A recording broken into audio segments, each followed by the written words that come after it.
Okay, today's video is going to be fret dressing. This particular neck, this is off a Squire Affinity. Not a bad neck. It works. It's fairly straight. Just needs a bit of a clean up. The base that came on was a bit tatty, so this one's off the base. It's a little bit easier probably to manoeuvre if you do that, but it's not necessary to take it off the base. Every base that we get that comes through always gets a fret dress. Some need more work than others. This one, not a lot. We'll just give these make sure they're all completely level. Maybe crown them off if any of these can do it. I think one's a little bit high, so we might have to have a little work on one of those. And then just polish and clean the neck, get rid of all the bits of dead skin and old hamburger, etc. So we'll do that in a bit. This is my way of doing it. Not saying it's the correct way. I'm not saying it's the only way of doing it. There are different ways. I'm sure there's things that I'll do that people disagree with. But I've been doing it this way for a long time and it seems to work. If you're going to do your own, I'd suggest you maybe practice on an older base. Even something like this, you pick these up on eBay if they're not particularly good, for sort of £50–60 perhaps. If you get it wrong, at the worst, you've damaged the neck. But you don't want to go straight into put it on your USA Fender or your Music Man and then buggering that up, because to get it refretted or even worse, it's going to be quite expensive. So have a bit of practice if you're not sure. As everyone says, go to a proper tech. A couple of things we'll need for this. Again, this is the way I do it. Not saying it's going to suit everybody. Everyone's going to do exactly the same, but that's how it works. I always mask up all the frets, the whole fretboard when I do it. Before I've dug into them with files and the wrong grain of paper and damaged the fretboard, which is a bit ugly at the end. So I always mask that up. So a couple of different masking tapes, various grades of wet and dry, from coarser to fine. If you don't want to use masking tape, you can always use these things. I don't get on with them too much myself, but if you just do one or two frets, it's okay. It just protects the fretboard. You can just lay it on there, tape it down, or elastic bands I think seem to work. Not my favourite thing. Section of files, you've got a flat file there to make sure the files are level. A little one if I want to just take a bit off the end just to make sure they're not sharp. Some fret rubbers if you want to polish your frets with those. This particular one's a crowning file. I'll show you what this later. It just puts a profile back on the top of the fret if you've leveled the top off. Fret rocker, quite useful if you've got a high fret. I'll show you that again. A marker pen. I'll show you what that's for in a while. And then we've got brass or Duraglit or whatever wadding you might want to use. And there's some oil to treat the neck. There's a bit of a conversation about different oils. I'll talk about that when I get to it. And a cup of coffee, because it's interesting to do this and takes a little while. So first thing we do is mask up the fretboard. I'll do it all the way along, and I'll just do a little bit, and then I'll switch the camera off and do the rest, because it's quite boring to watch me do that. So here we go. Right, so there we go, all masked up. So nothing exposed that's going to get damaged by the files on the wet and dry, unless of course dig too deep. So I won't be doing that. One of the things we need to do when we dress is to make sure all the frets are the same height, so no high or particularly low ones. A couple of ways of checking. Use this thing, which is a fret rocker. Basically, you use one of the sides, whichever, to span 3 of the frets. So you've got one in the middle, and if you can rock it and make a little rocking sound, there we go, then you know you've got a high fret. I think there's one on here is a little bit higher than the rest. I think it's number 10, I think it's there. You can just about hear it, perhaps. I can feel it rocking there.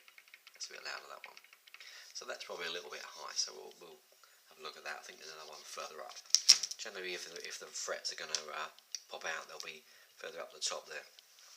That's probably just a poor setup from the factory. So we'll have a go at that. If they are high, it's probably not going to cause a major problem when you play, but it will mean to get rid of that buzz that's going to be caused by that when you fret it a bit further up, is that you need to have your action a bit higher, which is not something that we want to necessarily do. So one of the things we're going to do is just, again, don't have to do it this way, but if we mark the top of each fret with a marker pen, and as we file, we'll then see any low spots.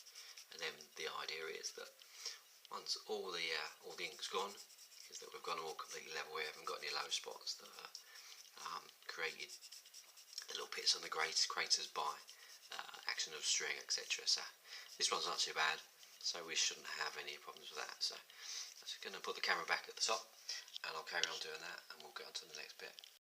A straight edge. So we'll use this one. This is a fine one. You can get them with handles, different sizes, or you can get a beam, which is pretty much anything up to the size of your neck. This is fine for what we're doing today. It doesn't need to be any longer, any more aggressive than this fine one. All we're going to do is just run it across the files, across the frets, until all the black's gone, and then we know we're completely flat again. Just do it nice and gently. Try and keep it flat.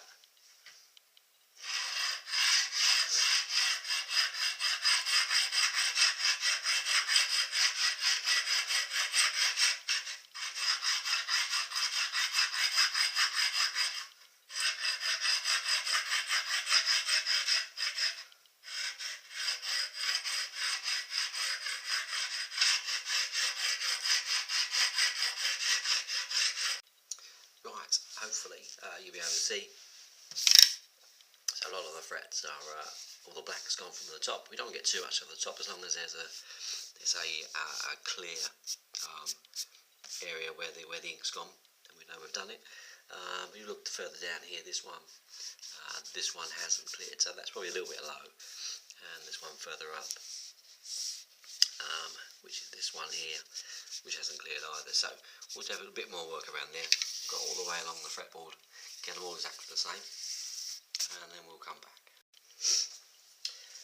So that's all those done. Number 10 is now level. No rocking there, so that's good.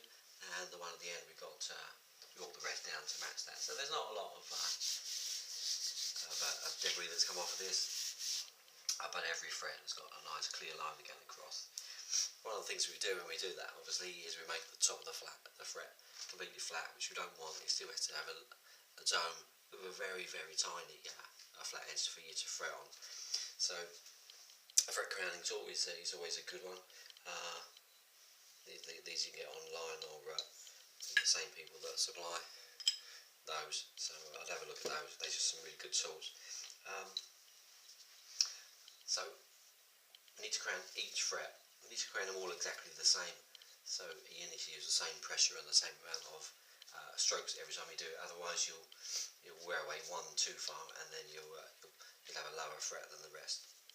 So all we need to do is the little groove on the top of the fret.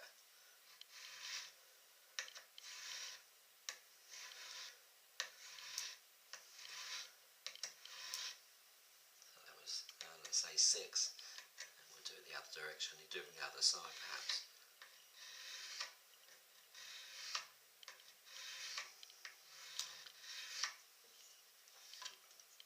And then once as it rounds the fret off, and gives it a nice profile across the top crown. Just make sure you do the edges, otherwise you'll end up with some sharp edges there. If you do, you always use your little file, your needle files to do that. So all the way along the edge, all the way along the fretboard, every single fret, until they've got a nice round profile on them again, and then we can polish up.